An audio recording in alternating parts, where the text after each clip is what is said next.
Welcome to this special issue of the Weekly Source. Big news today. The gloves are off in the master-servant relationship between the government and the aged care sector. Today, 6 aged care peaks launch a campaign to demand both sides of politics back the big picture reforms expected to be outlined in the Royal Commission's final report. And they are directly targeting the Coalition's wafer-thin 3-seat majority.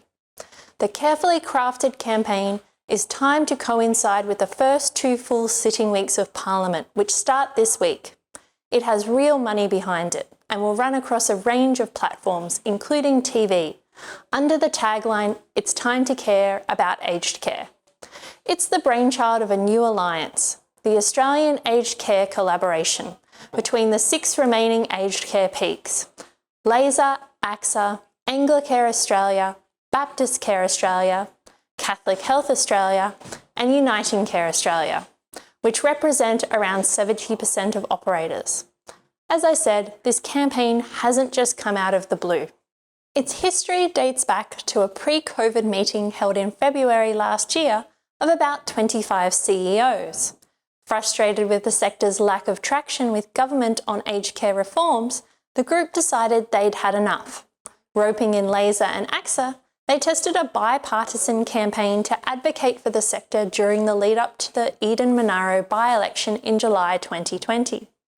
By September, they'd hired Sydney-based crisis and reputation management firm Apollo Communications to roll out a strategy to get real action and perhaps some respect from the politicians.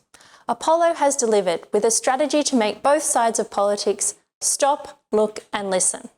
They have ranked each of the 151 federal parliamentary electorates by age from oldest to youngest.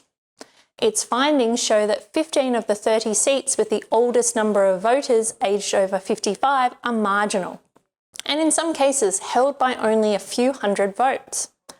And 8 of them are in coalition seats, which should make the government nervous because the Liberals and Nationals have only a 3-seat majority. Check out the chart in my report. For instance, you'll see that Liberal MP Bridget Archer is holding on to her seat in the Tasmanian electorate of Bass by just 155 votes.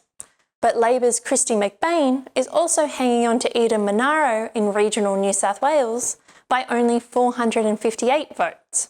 In total, there are around 815,000 voters aged over 55 in the 15 marginal seats, mainly in regional areas in New South Wales, Victoria, South Australia and Tasmania, who could be persuaded to take up the fight for aged care reform to their local member, and in turn decide the fate of the next election.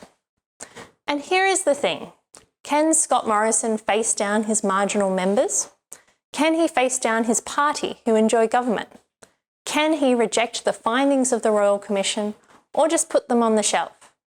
Or can he make aged care his legacy as Prime Minister and deliver for older Australians and his party?